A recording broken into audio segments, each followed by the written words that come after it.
তোমার আকাশ তোমার বাতাস। নমস্কার। 1414 বঙ্গাব্দের 18ই শ্রাবণ আমি সৌমিত্র চট্টোপাধ্যায় আপনাদের স্বাগত জানাচ্ছি। সাধারণত ক্যালেন্ডার আমরা ইংরেজি ছাঁদি দেখতে এবং দেখাতেও অভ্যস্ত, তবু যে তারিখটি বাংলা বর্ষপঞ্জি থেকে স্মরণ করলাম তার কারণ আপনারা যারা তোমার আকাশ তোমার বাতাসের শ্রোতা তারা এতক্ষণে নিশ্চয়ই বুঝে ফেলেছেন। কারণ শ্রাবণ মাস শেষ হয়ে এলো, কারণ 22শে শ্রাবণ আসন্ন, কারণ শ্রাবণের শেষে অনিবার্য মেঘ বৃষ্টির মতো ফিরে আসে আর এক বেদনা। ফিরিয়া ফিরিয়া আসিবে তরণী, সে তো তিনি বলেই গিয়েছিলেন। 22শে শ্রাবণ উপলক্ষে অনুষ্ঠানের বিষয় সরাসরি কবির মৃত্যু, অর্থাৎ রবীন্দ্রনাথ ঠাকুরের জীবনের শেষ কয়েকটি দিনের বিবরণী শোনাবো আপনাদের। আমার অবলম্বন হবে নির্মল কুমারী মহলানবিশের বিখ্যাত গ্রন্থ 22শে শ্রাবণ। সেই রচনায় ধরা আছে কবির অন্তিম দিনগুলির অনুপুঙ্খ বিবরণ। তার থেকে কিছু পাঠ করব আমি। তারিখের পর তারিখ ধীরে ধীরে নিভে আসে জীবনদ্বীপ। তারই মধ্যে তিনি যথেষ্ট প্রাণোচ্ছল। রোজ খুঁটিয়ে পড়ছেন খবরের কাগজ।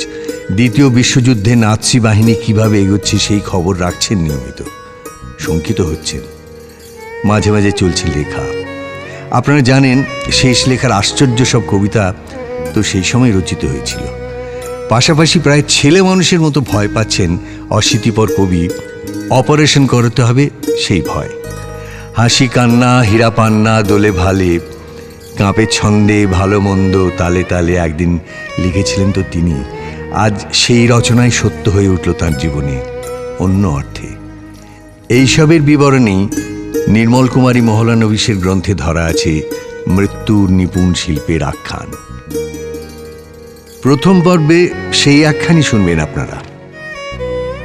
দ্বিতীয় পর্বে থাকছে রবীন্দ্রনাথের রচনা থেকে বেছে নেওয়া কয়েকটি মৃত্যুর কথা। সেও তো আক্ষরিকই মৃত্যুর নিপুণ শিল্প।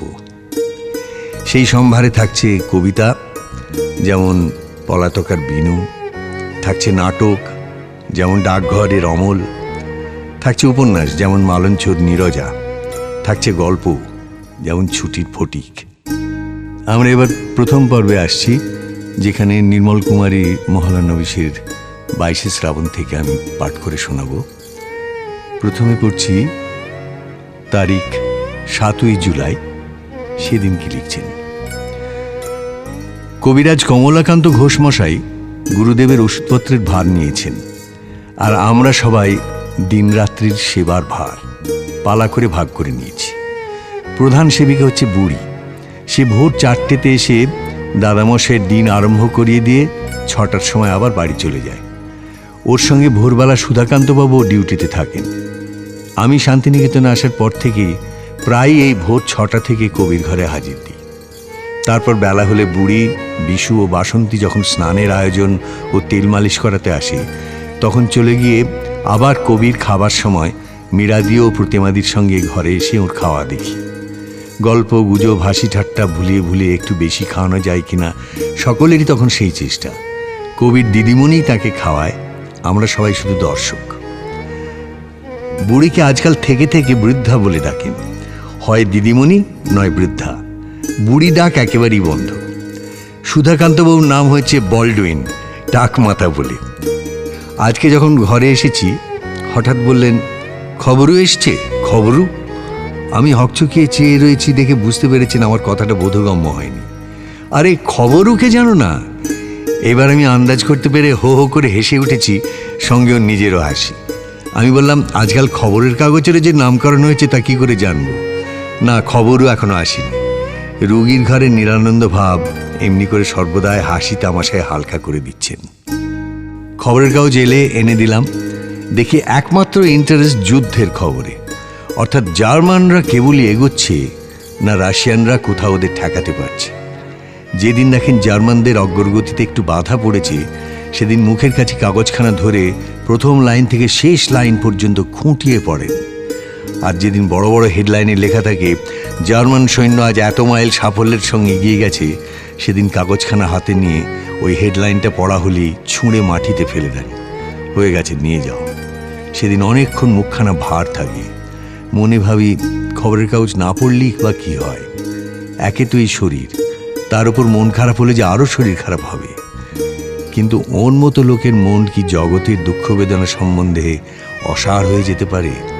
হিটলারের জয়মানে রবীন্দ্রনাথের মন, জীবন এবং জগতে যে যে আদর্শকে মূল্য দিয়েছেন, শ্রদ্ধা করেছেন, সে সবেরই পরাজয়। ওদের মতো লোকের পক্ষে এই যে মৃত্যুর চেয়েও বেশি মর্মান্তিক।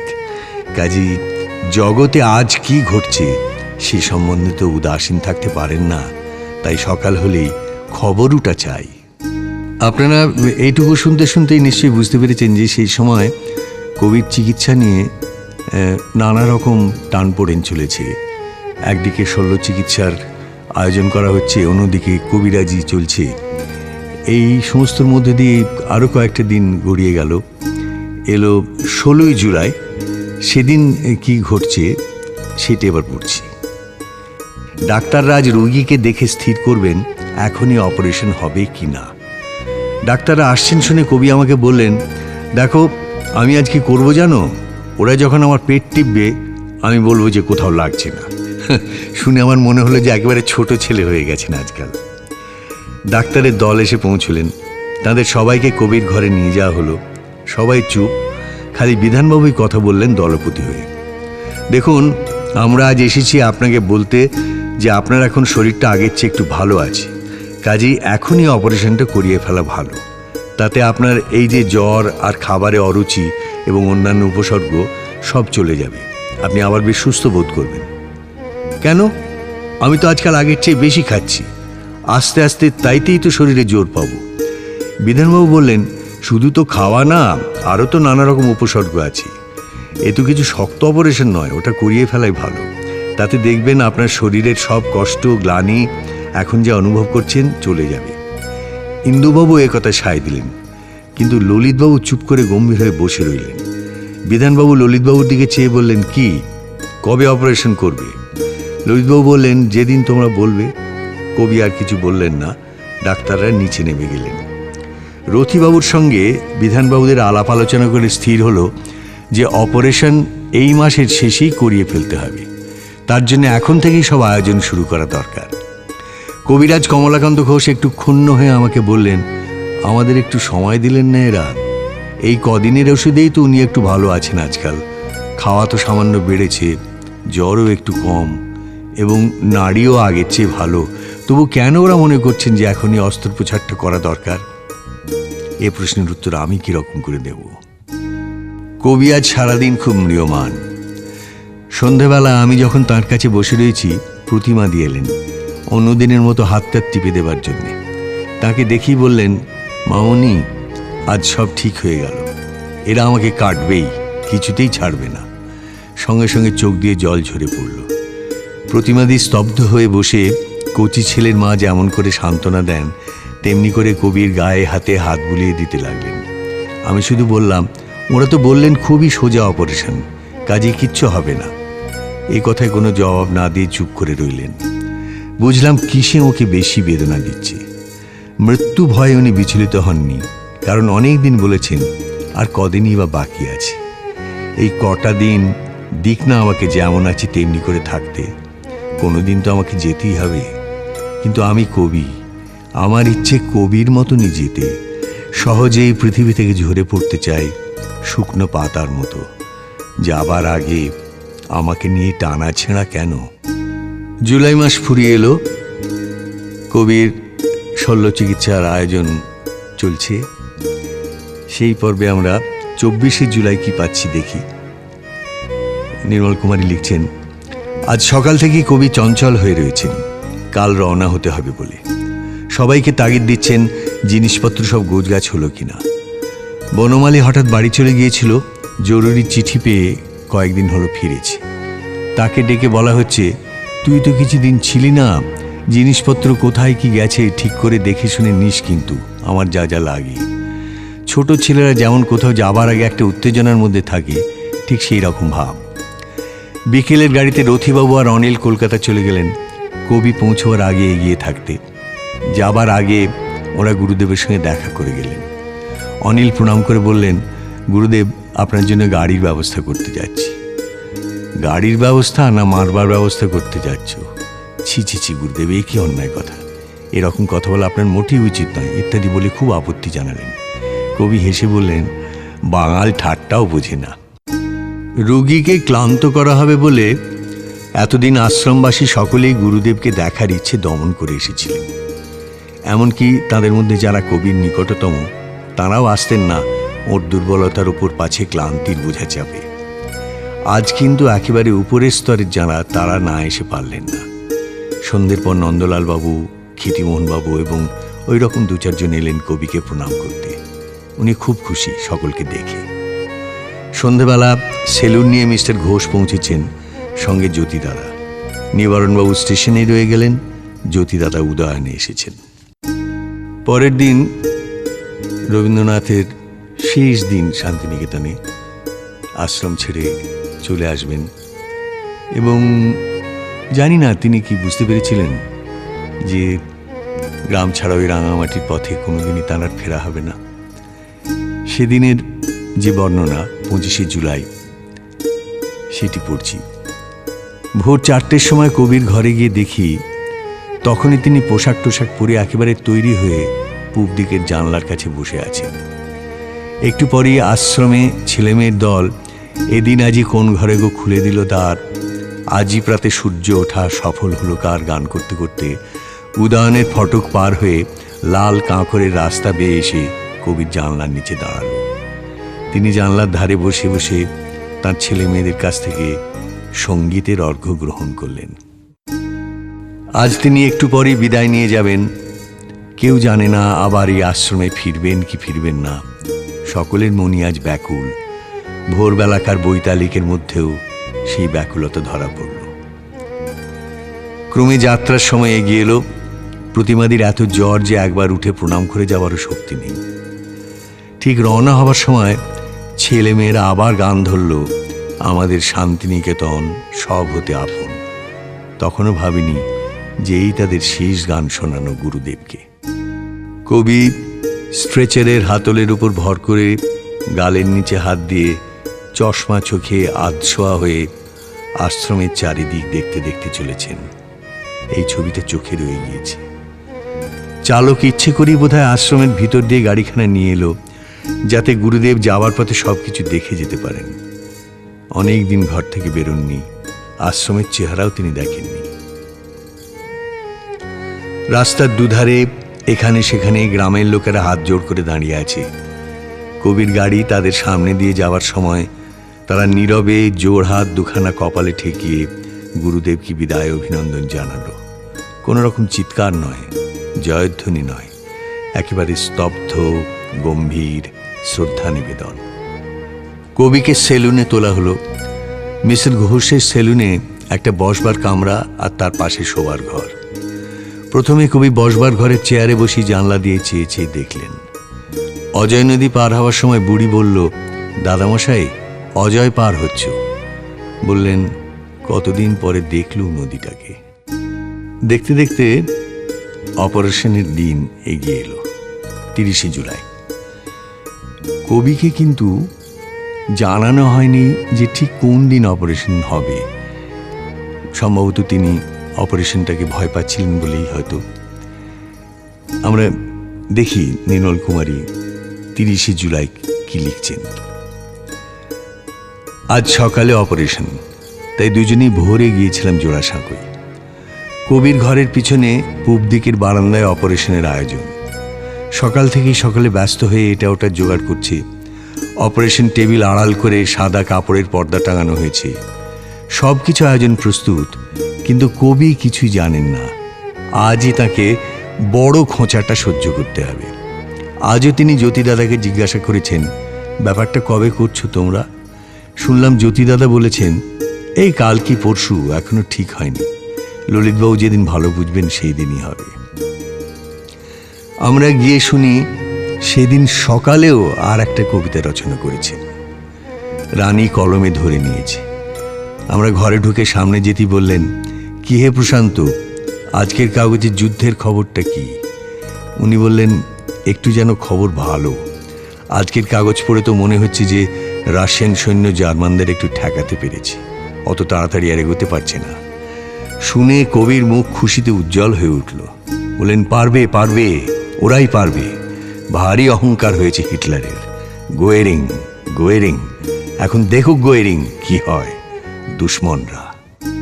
সেই দিনই নির্মল কুমারী আবার লিখছেন, 9:30টার সময় রানীকে আরো নতুন 3টে লাইন দিলেন। অনায়াসে যে পেরেছি ছলনা সহিতে, সে পায় তোমার হাতে শান্তি রক্ষয় অধিকার। রানী লিখে নিলে বললেন, সকালবেলার কবিতাটার সঙ্গে জুড়ে দিস। 10:30টার সময় আয়োজন সম্পূর্ণ হলে ললিতবাবু কবির ঘরে এসে বললেন, আজ দিনটা ভালো আছে, আজই তাহলে সেরে ফেলি, কি বলেন? প্রথমটা কবি যেন চমকে উঠলেন, আজই? তারপর আমাদের দিকে তাকিয়ে বললেন, তা একরকম ভালোই, একরকম হঠাৎ হয়ে যাওয়া মন্দ না। কিন্তু তারপর থেকে একেবারে চুপ হয়ে গেলেন। খানিক পরে রানীকে বললেন, সকালের কবিতাটা পড়ে শোনাতো। রানী কানের কাছে মুখ নিয়ে চেঁচিয়ে চেঁচিয়ে পড়ল, যাতে শুনতে বাধা না ঘটে। হয়ে গেলে বললেন, কিছু গোলমাল আছে, তা থাক। ডাক্তাররা তো বলছে অপারেশনের পরে মাথাটা আরো পরিষ্কার হয়ে যাবে, ভালো হয়ে পরে ওটা মেজে ঘষে দেব। কবির শিয়রের দিকে পূবের বারান্দা, তাই দেখতে পাননি এতক্ষণ ধরে সেখানে কিরকম আয়োজন চলছিল। 11টার সময় স্ট্রেচারে করে বাইরে এনে টেবিলে শুইয়ে দেওয়ার আগে ললিতবাবু ঘরে এসে বললেন, এবার আপনাকে একটু কষ্ট দেব। ঠিক কটায় অস্ত্র করা শুরু হলো তো জানি না, কারণ টেবিলের পর্দা ফেলে আমাদের দৃষ্টি থেকে আড়াল করে রাখা হয়েছে। বারান্দার উত্তর দিক ঘেঁষে দাঁড়িয়ে রইলাম। কখনো প্রতিমাদির শোবার ঘরে গিয়ে বসেছি, কখনো বারান্দায় এসে দাঁড়াচ্ছি, সময় যেন আর কাটে না। মীরাদির মুখে উদ্বেগের চিহ্ন থাকলেও একেবারে ধৈর্যের প্রতিমূর্তি যেন। খুব শান্ত হয়ে রইলেন। অবশেষে আমাদের সকলেরই পরীক্ষা শেষ হলো। শুনলাম অপারেশন খুব ভালোই ভালোই হয়ে গেছে। বাবা, একটা স্বস্তির নিঃশ্বাস ফেললাম। প্রথম ফাঁড়া তো কাটলো, এরপর 72 ঘন্টা কিভাবে যায় দেখা যাক। সেই সময়টা পার করে দিতে পারলে তখন বোঝা যাবে ভয় নেই। আন্দাজ 12টার সময় রুগীকে তার নিজের খাটে এনে শোয়ানো হলো।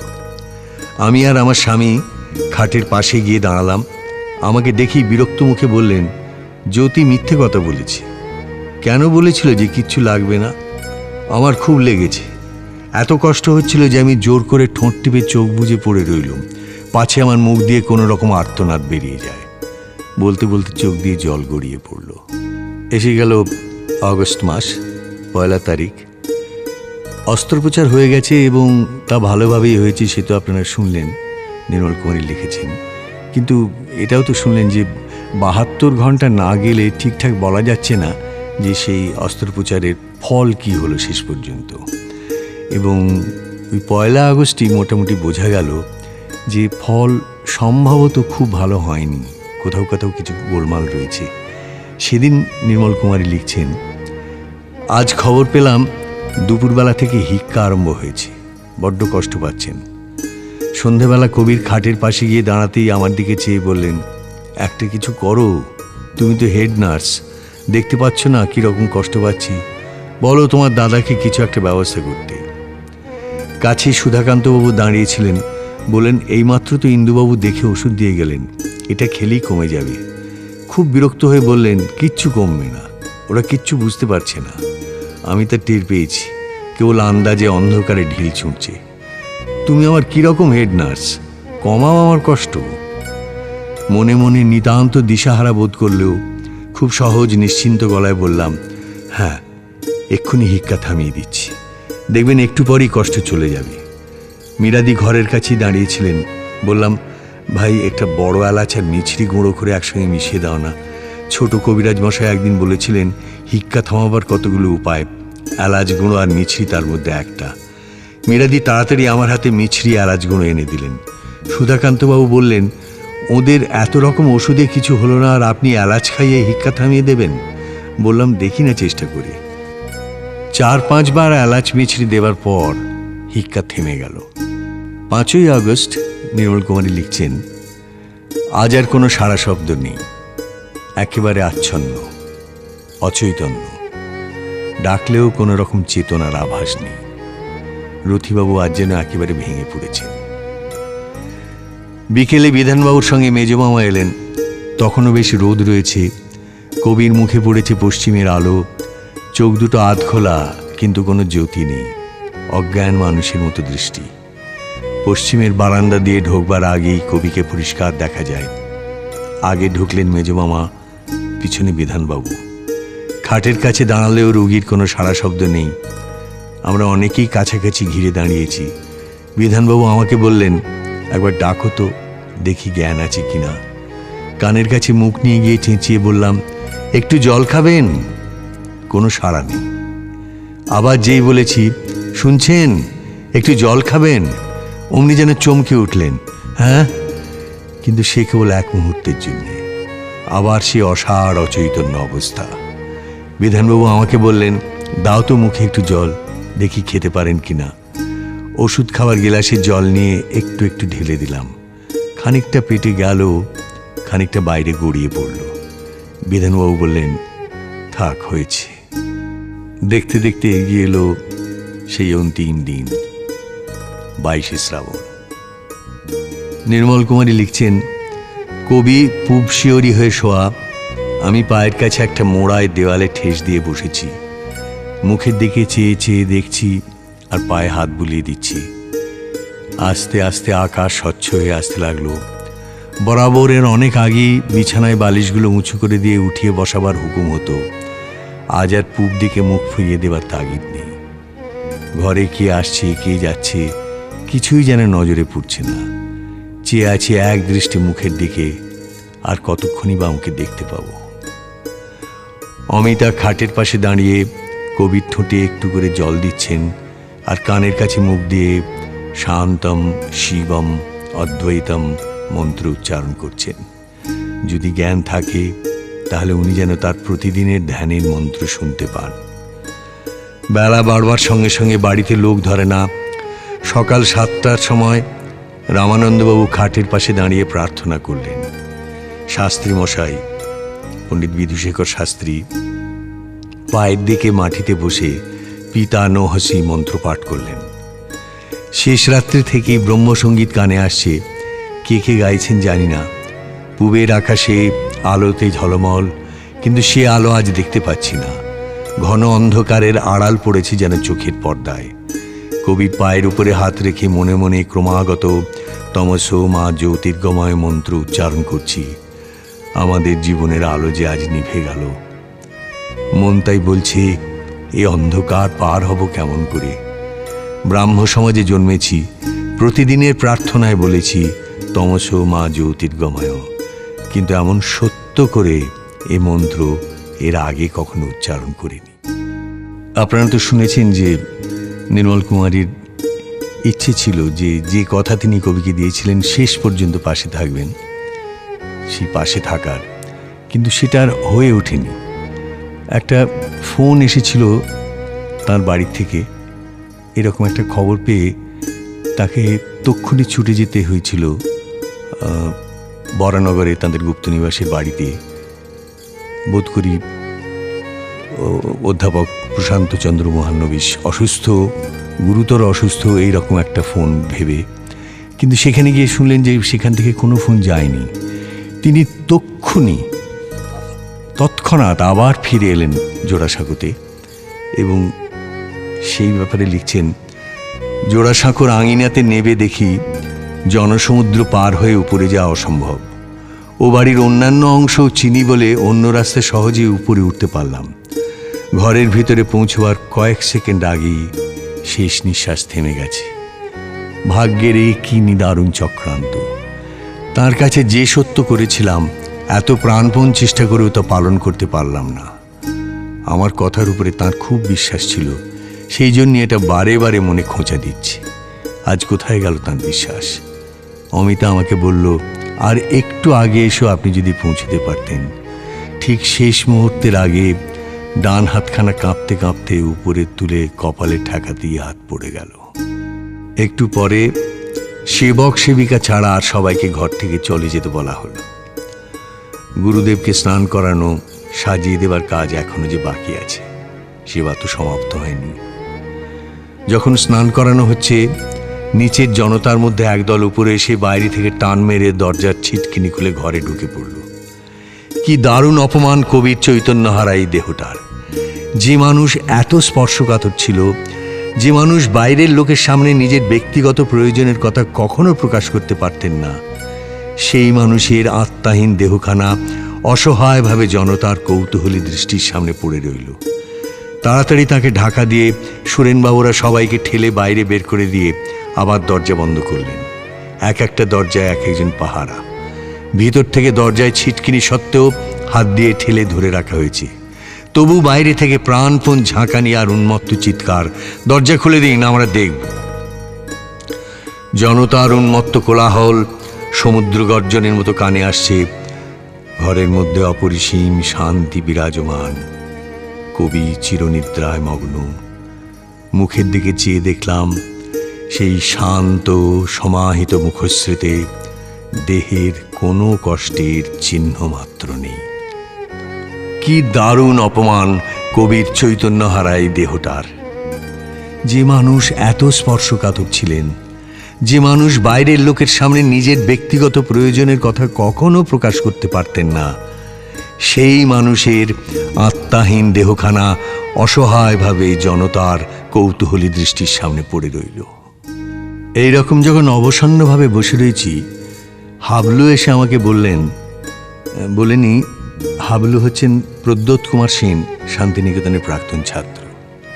রানীদি, আমরা আজ গুরুদেবকে কি শান্তিনিকেতনে নিয়ে যেতে পারবো না? মনে পড়ল, গুরুদেব বারবার আমাকে বলেছিলেন, তুমি যদি আমার সত্যি বন্ধু হও, তাহলে দেখো আমার যেন কলকাতার উন্মত্ত কোলাহলের মধ্যে জয় বিশ্বকবি কি জয়, জয় রবীন্দ্রনাথের জয়, বন্দে মাতরম এইরকম জয়ধ্বনির মধ্যে সমাপ্তি না ঘটে।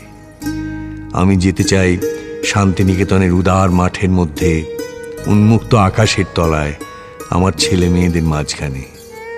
আমার দেহ শান্তিনিকেতনের মাটিতে মিশে যাবে, এই আমার আকাঙ্ক্ষা। তোমাকে সব বলে রাখলুম আগে থেকে। পীড়িত চিত্তে আজ বারবার তাঁর কাছে ক্ষমা ভিক্ষা করেছি। মনে মনে বলেছি, কোনো ইচ্ছা পূর্ণ করাই আমার সাধ্যে যে কুলোল না। প্রদ্যোৎ যখন বললেন, খুব ব্যগ্রভাবে তাকে বললাম, খুব ভালো হয় তাহলে, এইটাই কবির ইচ্ছে ছিল। খানিক পরে তিনি ফিরে এসে বললেন, না রানীদি, হলো না। সবাই বলছেন শান্তিনিকেতনে নিয়ে যাওয়া সম্ভব হবে না। এইখানেই সব আয়োজন হয়ে গিয়েছে। এই সবাই যে কারা তার প্রশ্ন করলাম না, শুধু বললাম, আজ আমার স্বামী অসুস্থ এবং রথিবাবু শোকে একেবারে ভেঙে পড়েছেন, কাজেই আমিও অসহায়। আজ প্রশান্তচন্দ্র যদি সুস্থ থাকতেন, তাহলে নিশ্চয়ই যেমন করেই হোক কবির ইচ্ছা পালনের জন্য শান্তিনিকেতন নিয়ে যেতেন। অতি বড় দুর্ভাগ্য যে অধ্যাপক আজ বিছানায় শুয়ে। বেলা 3টের সময় একদল অচেনা লোক ঘরের মধ্যে ঢুকে নিমেষে আমাদের সামনে থেকে সেই বড় বেশে সজ্জিত দেহ তুলে নিয়ে চলে গেল। যেখানে বসেছিলাম সেইখানেই স্তব্ধ হয়ে বসে রইলাম।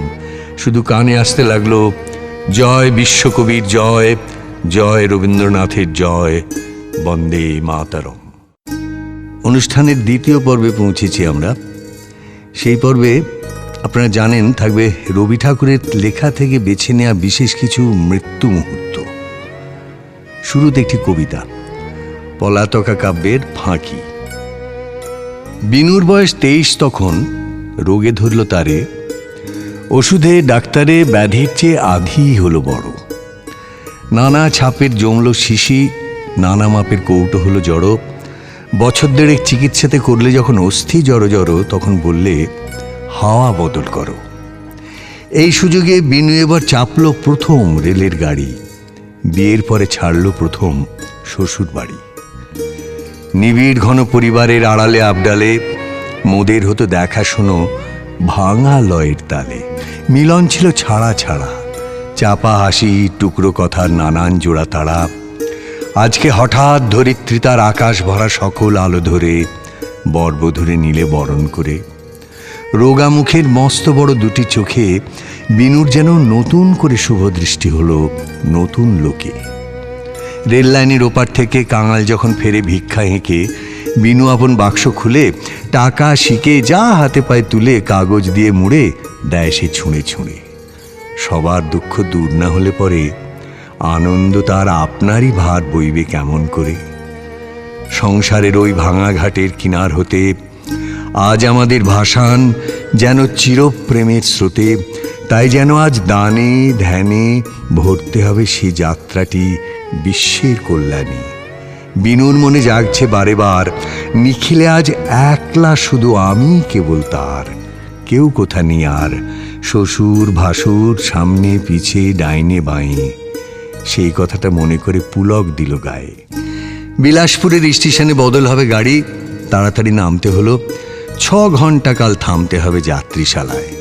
মনে হলো এক বিষম বালাই। বিনু বললে, কেন? এ তো বেশ। তার মনে আজ নেই যে খুশির শেষ। পথের বাঁশি পায়ে পায়ে তারে যে আজ করেছে চঞ্চলা, আনন্দে তাই এক হলো তার পৌঁছনো আর চলা। যাত্রীশালার দুয়ার খুলে আমায় বলে, দেখো দেখো এক্কা গাড়ি কেমন চলে, আর দেখেছো বাছুরটি ওই মরে যায়, চিকন নধর দেহ, মায়ের চোখে কি সুগভীর স্নেহ। ওই যেখানে দিঘির উঁচু পাড়ি, শিশু গাছের তলাটিতে পাঁচিল ঘেরা ছোট্ট বাড়ি, ওই যে রেলের কাছে স্টেশনের বাবু থাকে, আহা ওরা কেমন সুখে আছে। যাত্রী ঘরে বিছানাটা দিলেম পেতে, বলে দিলেম, বিনু এবার চুপটি করে ঘুমো আরামেতে। প্ল্যাটফর্মে চেয়ার টেনে পড়তে শুরু করে দিলেম ইংরেজি এক নভেল কিনে এনে। গেল কত মালের গাড়ি, গেল প্যাসেঞ্জার, ঘন্টা 3 হয়ে গেল পার। এমন সময় যাত্রী ঘরের দ্বারের কাছে বাহির হয়ে বললে, বিনু কথা একটা আছে। ঘরে ঢুকে দেখি কে এক হিন্দুস্তানি মেয়ে আমার মুখে চেয়ে সেলাম করে বাহির হয়ে রইল ধরে বারান্দাটার থাম। বিনু বললে, রুক্মিণী ওর নাম। ওই যে হোথায় কুয়োর ধারে সারবাঁধা ঘরগুলি, ওইখানে ওর বাসা আছে। স্বামী রেলের কুলি। 1300 কোন সনে দেশে ওদের আকাল হলো। স্বামী স্ত্রী দুইজনে পালিয়ে এলো জমিদারের অত্যাচারে। 7 বিঘে ওর জমি ছিল কোন এক গাঁয়ে কি এক নদীর ধারে। বাধা দিয়ে আমি বললাম হেসে, রুক্মিণীর এই জীবনচরিত শেষ না হতেই গাড়ি পড়বে এসে। আমার মতে একটু যদি সংক্ষেপে সারো, অধিক ক্ষতি হবে না তাই কারো। বাঁকিয়ে ভুরু পাকিয়ে চক্ষু বিনু বললে ক্ষেপে, কখনো না, বলবো না সংক্ষেপে। আপিস যাবার তাড়া তো নেই, ভাবনা কিসের তবে, আগাগোড়া সব শুনতেই হবে। নভেল পড়ার নেশাটুকু কোথায় গেল মিশে। রেলের কুলির লম্বা কাহিনী সে বিস্তারিত শুনে গেলাম আমি। আসল কথা শেষে ছিল, সেইটি কিছু দামি। কুলির মেয়ের বিয়ে হবে, তাই পৌঁছে তাবিজ বাজুবন্ধ গড়িয়ে দেওয়া চাই। অনেক টেনে টুনে তবু 25 টাকা খরচ হবে তারই। সে ভাবনাটা ভারী রুক্মিণীরে করেছে বিব্রত। তাই এবারের মতো আমার পরে ভার কুলি নারীর ভাবনা ঘোচাবার। আজকে গাড়ি চড়ার আগে একেবারে থোকে 25 টাকা দিতেই হবে ওকে। অবাক কাণ্ড কি, এমন কথা মানুষ শুনেছে কি? যাতে হয়তো ম্যাথর হবে কিংবা নেহাত উঁচা, যাত্রী ঘরের করে ঝাড়া মোছা, 25 টাকা দিতেই হবে তাকে। এমন হলে দেউলে হতে কদিন বাকি থাকে। আচ্ছা আচ্ছা, হবে হবে, আমি দেখছি মোট 100 টাকার আছে একটা নোট, সেটা আবার ভাঙানো নেই। বিনু বললে, এই স্টেশনে ভাঙিয়ে নিলেই হবে। আচ্ছা দেব তবে। এই বলে সেই মেয়েটাকে আড়ালেতে নিয়ে গেলেম ডেকে, আচ্ছা করেই দিলেম তারে হেঁকে। কেমন তোমার নকরি থাকে দেখবো আমি, প্যাসেঞ্জারকে ঠকিয়ে বেড়াও, ঘোচাবো নষ্টামি। কেঁদে যখন পড়ল পায়ে ধরে, 2 টাকা তার হাতে দিয়ে দিলেম বিদায় করে। জীবন দেউল আঁধার করে নিবল হঠাৎ আলো। ফিরে এলেম 2 মাস যেই ফুরালো। বিলাসপুরে এবার যখন এলেম নামি, একলা আমি। শেষ নিমেষে নিয়ে আমার পায়ের ধুলি বিনু আমায় বলেছিল, এই জীবনে যা কিছু আর ভুলি, শেষ 2টি মাস অনন্তকাল মাথায় রবে মম। বৈকুণ্ঠেতে নারায়ণীর সিঁথের পরে নিত্য সিঁদুর সম। এই 2টি মাস সুধায় দিলে ভরে। বিদায় নিলেন সেই কথাটি স্মরণ করে। ওগো অন্তর্যামী, বিনুরে আজ জানাতে চাই আমি, সেই 2 মাসের অর্ঘ্যে আমার বিষম বাকি 25 টাকার ফাঁকি। যদি আজ রুক্মিণীর 1,00,000 টাকা, তবুও তো ভরবে না সেই ফাঁকা। বিনু যে সেই 2 মাসটিরে নিয়ে গেছে আপন সাথে, জানলো না তো ফাঁকি শুদ্ধ দিলেম তারি হাতে। বিলাসপুরে নেমে আমি শুধাই সবার কাছে, রুক্মিণী সে কোথায় আছে? প্রশ্ন শুনে অবাক মানে, রুক্মিণী কে তাই বা কজন জানে। অনেক ভেবে ঝামরুকুলির বউ বললে সবে এখন তারা এখানে কেউ নেই। শুধাই আমি কোথায় পাবো তাকে? স্টেশনের বড়বাবু রেগে বলেন, সে খবর কে রাখে? টিকিট বাবু বললে হেসে, তারা মাসেক আগে গেছে চলে দার্জিলিংয়ে কিংবা খসরুবাগে কিংবা আরাকানে। শুধাই যত ঠিকানা তার কেউ কি জানে? তারা কেবল বিরক্ত হয়, তার ঠিকানায় কার আছে কোন কাজ। কেমন করে বুঝাই আমি, ওগো আমার আজ সবার চেয়ে তুচ্ছ তারে, সবার চেয়ে পরম প্রয়োজন। ফাঁকির বোঝা নামাতে মোর আছে সেই একজন। এই 2 মাস সুধায় দিলে ভরে, বিনুর মুখের শেষ কথা সেই বইব কেমন করে। রয়ে গেলেম দায়ী, মিথ্যা আমার হলো চিরস্থায়ী। একটি মেয়ে তার অজান্তেই 25 টাকার ফাঁকি নিয়ে চলে গেল এই পৃথিবী ছেড়ে। আর এক বালক তার অন্তিম প্রহরে অপেক্ষা করে আছে, তার কাছে রাজার চিঠি আসবে। বালকের নাম অমল, রচনার নাম আপনারা জানেন, ডাকঘর। যে অংশে এসে আমাদের নাট্যপাঠ শুরু হচ্ছে সেখানে অমলের মৃত্যুলগ্ন আসন্ন। তার প্রতীক্ষা অটুট, রাজার চিঠি এক সময় না এক সময় আসবেই। নাটক ডাকঘর। ঠাকুরদা বলছেন, বাবা ঘরে বসে থাকলেই বা এত কিসের দুঃখ? অমল বলছে, না না, দুঃখ নেই। প্রথমে যখন আমাকে ঘরের মধ্যে বসিয়ে রেখে দিয়েছিল, আমার মনে হয়েছিল যেন দিন ফুরোচ্ছে না। আমাদের রাজার ডাকঘর দেখে অবধি এখন আমার রোজই ভালো লাগে। এই ঘরের মধ্যে বসে বসেই ভালো লাগে। একদিন আমার চিঠি এসে পৌঁছবে, সে কথা মনে করলে আমি খুব খুশি হয়ে চুপ করে বসে থাকতে পারি। কিন্তু রাজার চিঠিতে কি যে লেখা থাকবে তা তো আমি জানি না। তা নাই জানলে তোমার নামটি তো লেখা থাকবে, তাহলেই হলো। মাধব দত্তের প্রবেশ। মাধব দত্ত বলছেন, তোমরা দুজনে মিলে কি ফ্যাসাদ বাঁধিয়ে বসে আছো বলো দেখি। ঠাকুরদা বলছেন, কেন, হয়েছে কি? শুনছি তোমরা নাকি রটিয়েছ রাজা তোমাদেরই চিঠি লিখবেন বলে ডাকঘর বসিয়েছেন। তাতে হয়েছে কি? আমাদের পঞ্চানন মোড়ল সেই কথাটি রাজার কাছে লাগিয়ে বেনামি চিঠি লিখে দিয়েছে। সকল কথাই রাজার কানে ওঠে, সে কি আমরা জানি নে? তবে সামলে চলো না কেন? রাজা বাদশার নাম করে অমন যাতা কথা মুখে আনো কেন? তোমরা যে আমাকে শুদ্ধ মুশকিলে ফেলবে। অমল তখন বলছে, ফকির, রাজা কি রাগ করবে? ঠাকুরদা বলছেন, অমনি বললেই হলো, রাগ করবে? কেমন রাগ করে দেখি না। আমার মতো ফকির আর তোমার মতো ছেলের উপর রাগ করে সে কেমন রাজাগিরি ফলায় তা দেখা যাবে। দেখো ফকির, আজ সকালবেলা থেকে আমার চোখের উপর থেকে থেকে অন্ধকার হয়ে আসছে। মনে হচ্ছে সব যেন স্বপ্ন।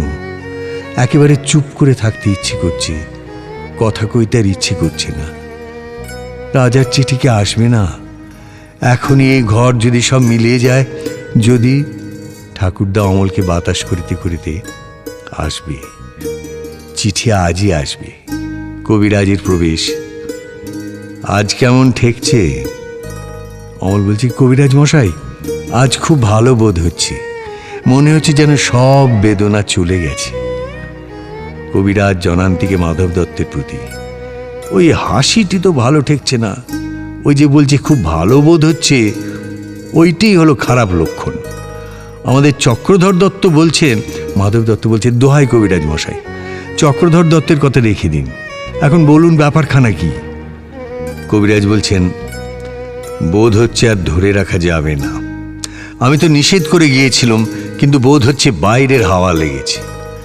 মাধব দত্ত বলছেন, না কবিরাজ মশাই, আমি ওকে খুব করে চারিদিক থেকে আগলে সামলে রেখেছি, ওকে বাইরে যেতে দিইনি, দরজা তো প্রায় বন্ধ রাখি। কবিরাজ বলছে, হঠাৎ আজ একটা কেমন হাওয়া দিয়েছে। আমি দেখে এলাম তোমাদের সদর দরজার ভিতর দিয়ে হু হু করে হাওয়া বইছে। ওটা একেবারেই ভালো নয়। ও দরজাটা বেশ ভালো করে তালা চাবি বন্ধ করে দাও, না হয় 2-3 দিন তোমাদের এখানে লোক আনাগোনা বন্ধই থাক না। যদি কেউ এসে পড়ে, খিড়কি দরজা আছে, ওই যে জানলা দিয়ে সূর্যাস্তের আভাটা আসছে ওটা বন্ধ করে দাও, ওতে রোগীকে বড় জাগিয়ে রেখে দেয়। মাধব দত্ত বলছেন, অমল চোখ বুজে রয়েছে, বোধহয় ঘুমাচ্ছে। ওর মুখ দেখে মনে হয় যেন কবিরাজ মশাই, যে আপনার নয় তাকে ঘরে এনে রাখলুম, তাকে ভালোবাসলুম, এখন বুঝি আর তাকে রাখতে পারবো না। কবিরাজ বলছে, ও কি, তোমার ঘরে যে মোড়ল আসছে, এ কি উৎপাত! আমি আসি ভাই, কিন্তু তুমি যাও, এখনই ভালো করে দরজাটা বন্ধ করে দাও। আমি বাড়ি গিয়ে একটা 20 বড়ি পাঠিয়ে দিচ্ছি, সেইটা খাইয়ে দেবে। যদি রাখবার হয়তো সেইটিতেই টেনে রাখতে পারবে। মাধব দত্ত কবিরাজের প্রস্থান, মোড়লের প্রবেশ। মোড়ল বলছে, কে রে ছোঁড়া? ঠাকুরদা তাড়াতাড়ি উঠিয়া দাঁড়ায়, আরে আরে চুপ চুপ। না ফকির, তুমি ভাবছো আমি ঘুমোচ্ছি? আমি ঘুমোইনি, আমি সব শুনছি। আমি যেন অনেক দূরের কথাও শুনতে পাচ্ছি। আমার মনে হচ্ছে আমার মা, আমার বাবা যেন শিয়রের কাছে কথা করছেন। মাধব দত্তের প্রবেশ। মোড়ল বলছে, ও হে মাধব দত্ত, আজকাল তোমাদের যে খুব বড় বড় লোকের সঙ্গে সম্বন্ধ। বলেন কি মোড়ল মশাই, এমন পরিহাস করবেন না, আমরা নিতান্তই সামান্য লোক। তোমাদের এই ছেলেটি যে রাজার চিঠির জন্য অপেক্ষা করে আছে। ও ছেলে মানুষ, ও পাগল, ওর কথা কি ধরতে আছে? না না না, এতে আর আশ্চর্য কি? তোমাদের মতো এমন যোগ্য ঘর রাজা পাবেন কোথায়? সেই জন্যই দেখছো না, ঠিক তোমাদের জানলার সামনে রাজার নতুন ডাকঘর বসেছে। ওরে ছোঁড়া, তোর নামে রাজার চিঠি এসেছে যে। অমল চমকিয়া উঠিয়া, সত্যি? এ কি সত্যি না হয়ে যায়? তোমার সঙ্গে রাজার বন্ধুত্ব? একখানা অক্ষর শূন্য কাগজ দিয়া, এই যে তার চিঠি। অমল বলছি, আমাকে ঠাট্টা করো না ফকির।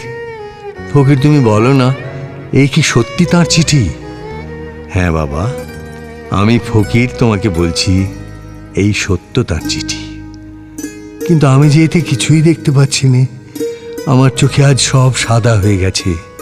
মোড়ল মশাই, বলে দাও না, এই চিঠিতে কি লেখা আছে? রাজা লিখছেন, আমি আজকালের মধ্যেই তোমাদের বাড়িতে যাচ্ছি, আমার জন্য তোমাদের মুড়ি মুড়কির ভোগ তৈরি করে রেখো। রাজভবন আর আমার একদণ্ড ভালো লাগছে না। মাধব দত্ত হাত জোর করিয়া, মোড়ল মশাই, দোহাই আপনার, এইসব কথা নিয়ে পরিহাস করবেন না। পরিহাস? ঠাকুরদা উঠে বলছি, পরিহাস? কিসের পরিহাস? পরিহাস করেন এমন সাধ্য আছে ওর? মাধব বলে, আরে ঠাকুরদা, তুমিও খেপে গেলে নাকি? হ্যাঁ, আমি খেপেছি। তে আজ এই সাদা কাগজে অক্ষর দেখতে পাচ্ছি। রাজা লিখছেন, তিনি স্বয়ং অমলকে দেখতে আসছেন। তিনি তার রাজকবিরাজকেও সঙ্গে করে আনছেন। ফকির, ওই যে ফকির, তার বাজনা বাজছে, শুনতে পাচ্ছ না? মোড়ল হা হা করে হেসে উঠছে। হা হা হা হা, উনি আরো একটু না কেবলে তো শুনতে পাবেন না। অমল বলছে, মোড়ল মশাই, আমি মনে করতুম তুমি আমার উপর রাগ করেছ। তুমি আমাকে ভালোবাসো না। তুমি যে সত্যি রাজার চিঠি আনবে, এ আমি মনে করিনি। দাও, আমাকে তোমার পায়ের ধুলো দাও। না, এই ছেলেটার ভক্তি শ্রদ্ধা আছে, বুদ্ধি নেই বটে, কিন্তু মনটা ভালো। এতক্ষণে 4 প্রহর হয়ে গেছে বোধহয়।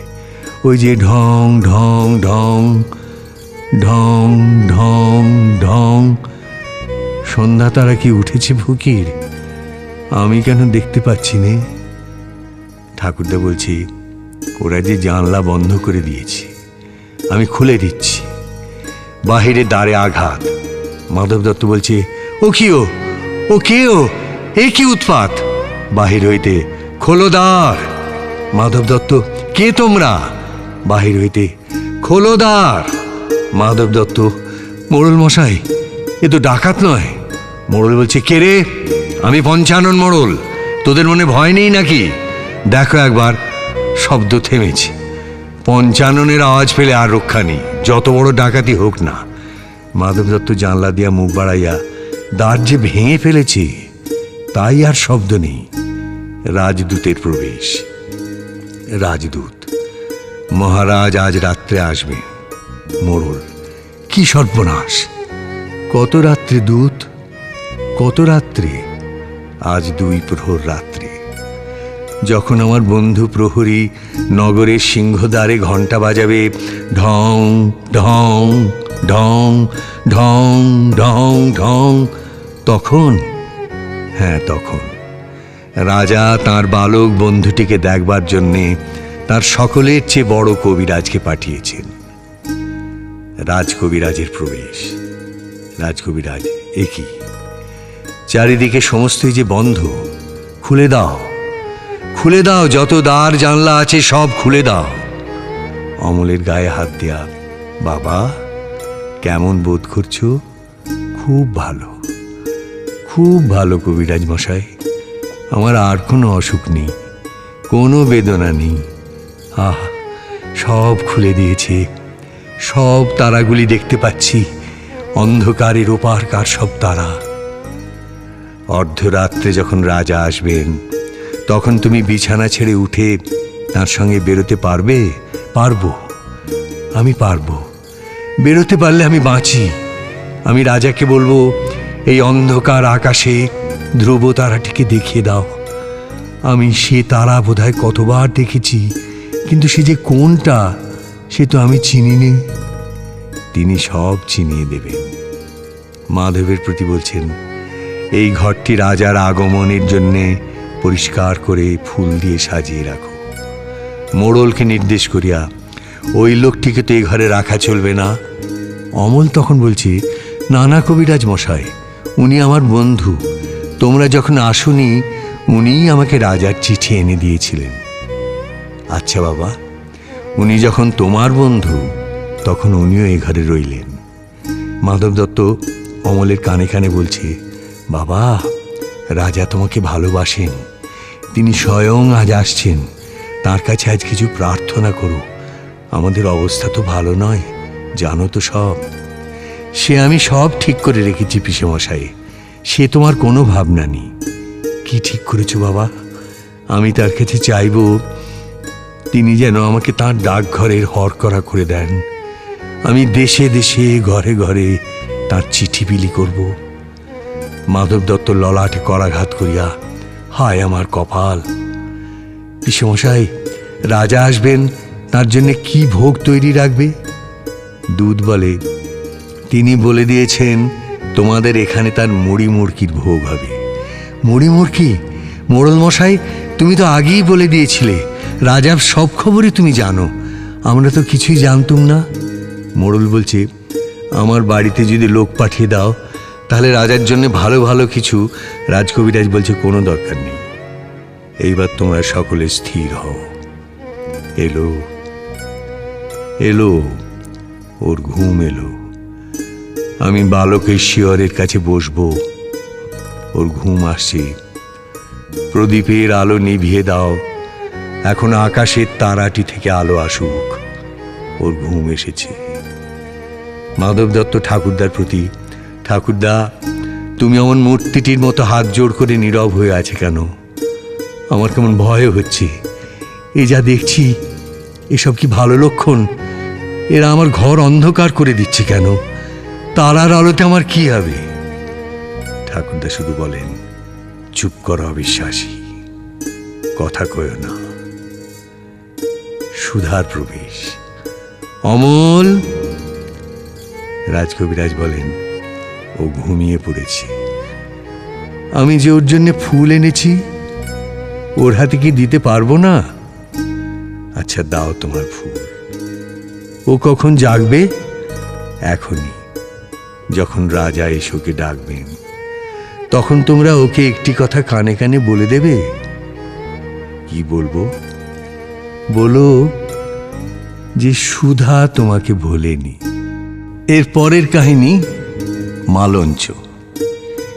এই উপন্যাসের 2 প্রধান চরিত্র হলো আদিত্য আর নীরজা। তাদের সুখের সংসার বলা যায় আক্ষরিকই সাজানো বাগান।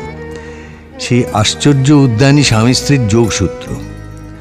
তারপর কি যে হলো, নীরজার শরীরে বাসা বাঁধল অসুখ, আর সংসারে এলো সরলা, আদিত্যর বাল্যসখী। নীরজা অসহায়, কারণ সে শয্যাবন্দী। সরলা অসহায়, কারণ সে আশ্রিতা। আর এদের মাঝখানে পড়ে অসহায় আদিত্য দেখে ক্রমেই বেড়ে চলেছে মৃত্যুপথযাত্রী নীরজার ঈর্ষা এবং অবিশ্বাস। উপন্যাস মালঞ্চ।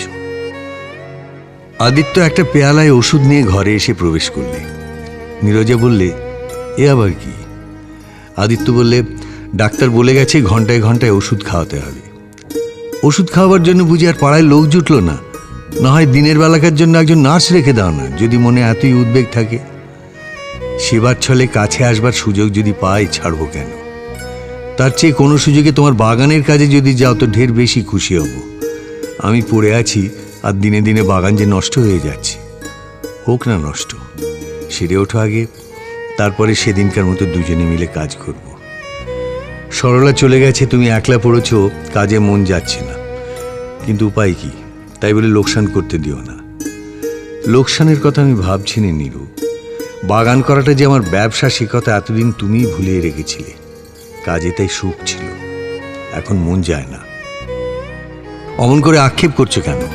বেশ তো কাজ করছিলে সেদিন পর্যন্ত। কিছুদিনের জন্য যদি বাধা পড়ে, তাই নিয়ে এত ব্যাকুল হও না। পাখাটা কি চালিয়ে দেবো? বাড়াবাড়ি করো না তুমি, এসব কাজ তোমাদের নয়। এতে আমাকে আরো ব্যস্ত করে তোলে। যদি কোনো রকম করে দিন কাটাতে চাও, তোমাদের তো হর্টিকালচারিস্ট ক্লাব আছে। তুমি যে রঙিন লিলি ভালোবাসো, বাগানে অনেক খুঁজেছিলাম, একটাও পাইনি। এবারে ভালো বৃষ্টি হয়নি বলে গাছগুলোর তেজ নেই। কি তুমি মিছিমিছি বকছো? তার চেয়ে হলাকে ডেকে দাও, আমি শুয়ে শুয়েই বাগানের কাজ করব। দেখবে দুদিনেই বাগানের চেহারা ফেরে কি না। বাগানের ম্যাপটা আমার কাছে দিও, আর আমার বাগানের ডায়েরিটা। আমি ম্যাপে পেন্সিলের দাগ দিয়ে সমস্ত ব্যবস্থা করে দেব। আমার তাতে কোনো হাত থাকবে না। না, যাবার আগে বাগান সম্পূর্ণ আমারই ছাপ মেরে দেব। কিছুদিনের জন্য এই বাগানটা হবে একলা আমার, সম্পূর্ণ আমার। তারপরে সেই আমার বাগানটা আমি তোমাকে দিয়ে যাব। ভেবেছিলাম আমার শক্তি গেছে, দেখিয়ে দেবো কি করতে পারি। আরও 3 জন মালি আমার চাই, আর মজুর লাগবে জন 6। মনে আছে একদিন তুমি বলেছিলে বাগান সাজিয়ে তোলার শিক্ষা আমার হয়নি। হয়েছে কিনা তার পরীক্ষা দিয়ে যাব। তোমাকে মনে রাখতেই হবে যে এ আমার বাগান, আমারই বাগান। আমার সত্য কিছুতে যাবে না। ওই যে দরওয়ানটা ওইখানে বসে তামাক খুঁটছে, ও থাকবে দেউড়িতে। কিছুদিন পরেই আমি থাকবো না। ওই যে গরুর গাড়িটা পাথুরে কয়লা আজাড় করে দিয়ে খালি ফিরে যাচ্ছে, ওর যাতায়াত চলবে রোজ রোজ, কিন্তু চলবে না আমার এই হৃদয় যন্ত্রটা।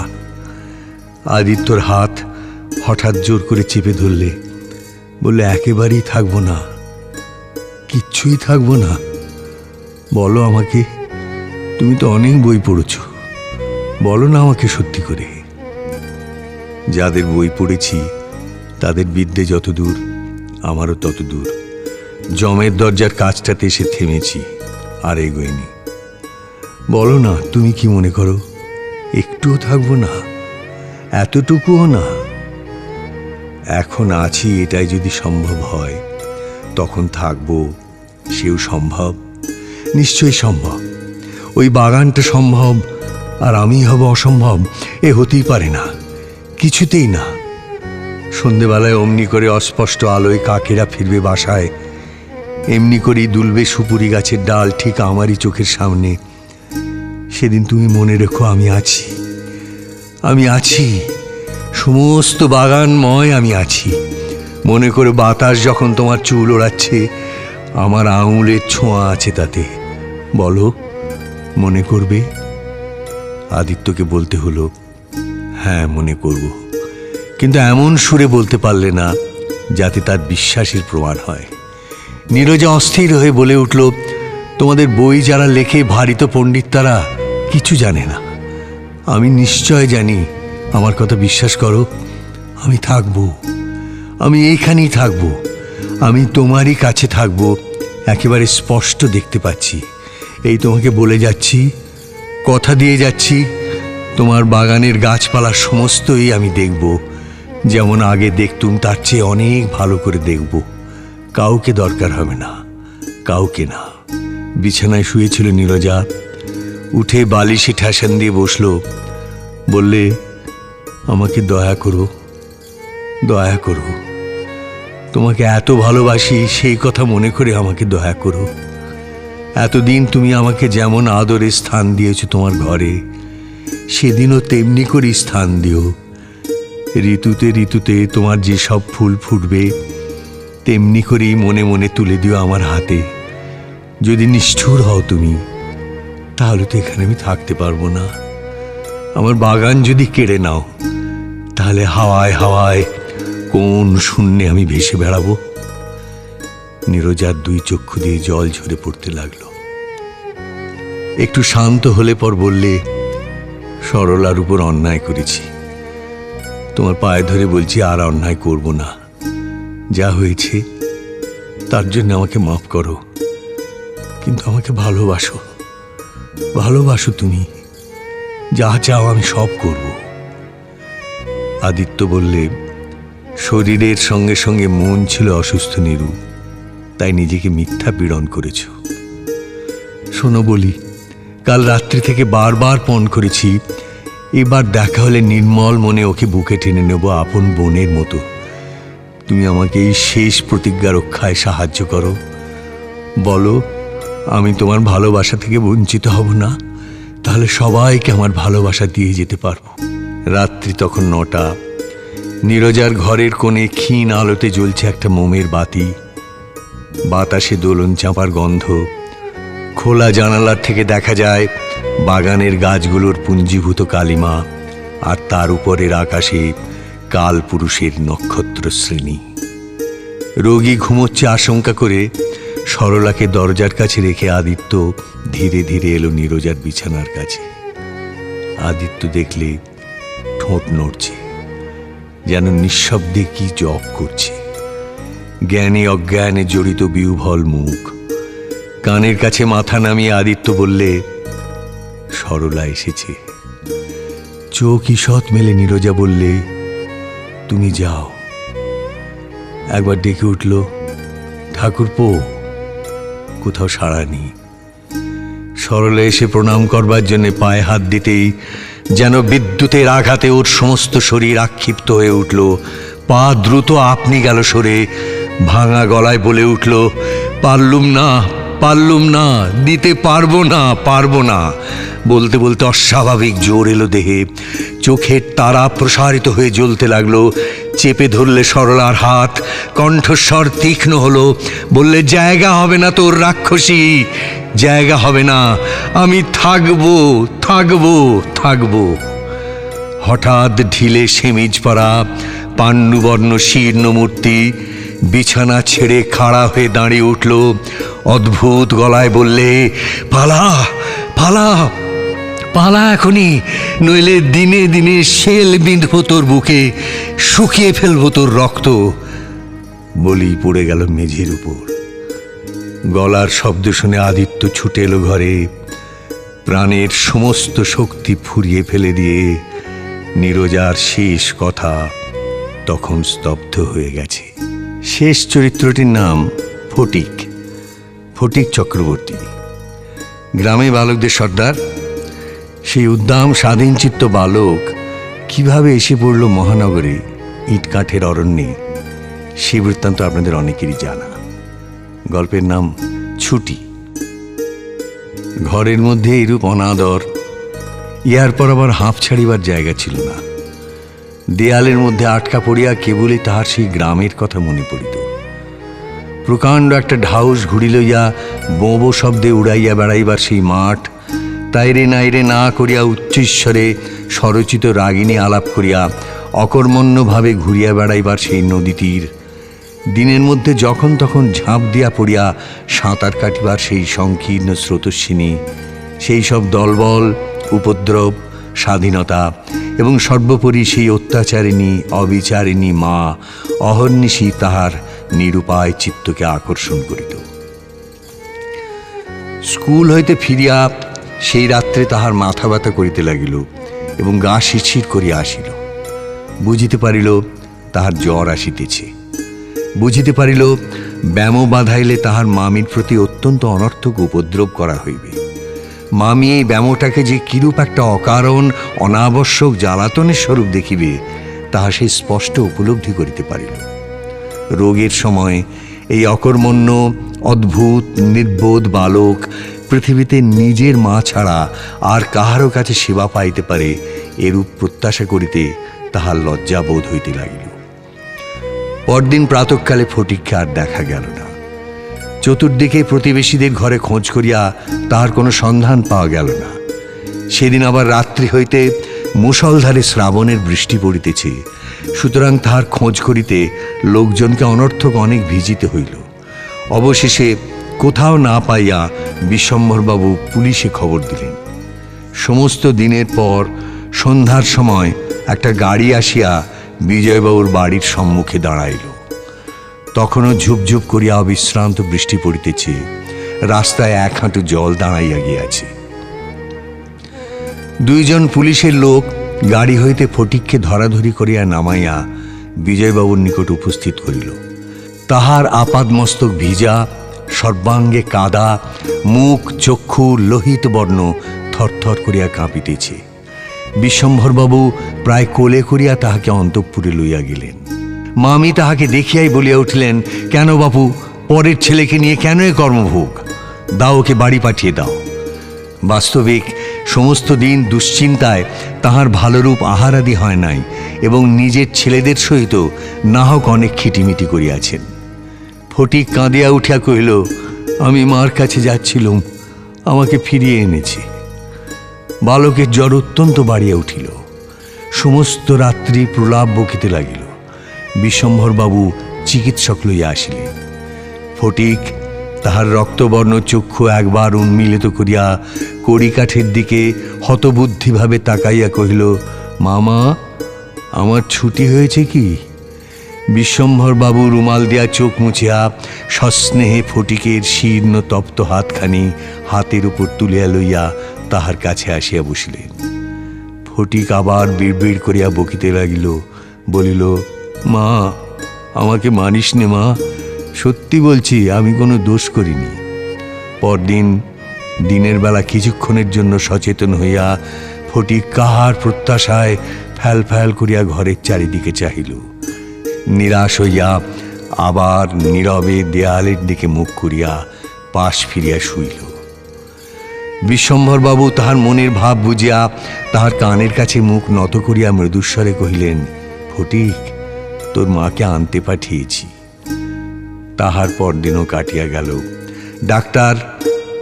ডাক্তার চিন্তিত বিমর্ষ মুখে জানাইলেন, অবস্থা বড়ই খারাপ। বিশ্বম্ভরবাবু স্তিমিত প্রদীপে রোগ শয্যায় বসিয়া প্রতি মুহূর্তেই ফটিকের মাতার জন্য প্রতীক্ষা করিতে লাগিলেন। ফটিক খালাসিদের মতো সুর করিয়া করিয়া বলিতে লাগিল, এক বাঁও মেলে না, দো বাঁও মেলে না, এক বাঁও মেলে না, দো বাঁও মেলে না, এক বাঁও মেলে। কলিকাতা আসিবার সময় কতকটা রাস্তা স্টিমারে আসিতে হইয়াছিল। খালাসিরা কাছি ফেলিয়া সুর করিয়া জল মাপিত। ফটিক প্রলাপে তাহাদেরই অনুকরণে করুণ স্বরে জল মাপিতেছে এবং যে অকুল সমুদ্রে যাত্রা করিতেছে, বালক রশি ফেলিয়া কোথাও তাহার তল পাইতেছে না। এমন সময় ফটিকের মাতা ঝড়ের মতো ঘরে প্রবেশ করিয়ায় উচ্চ কলরবে শোক করিতে লাগিলেন।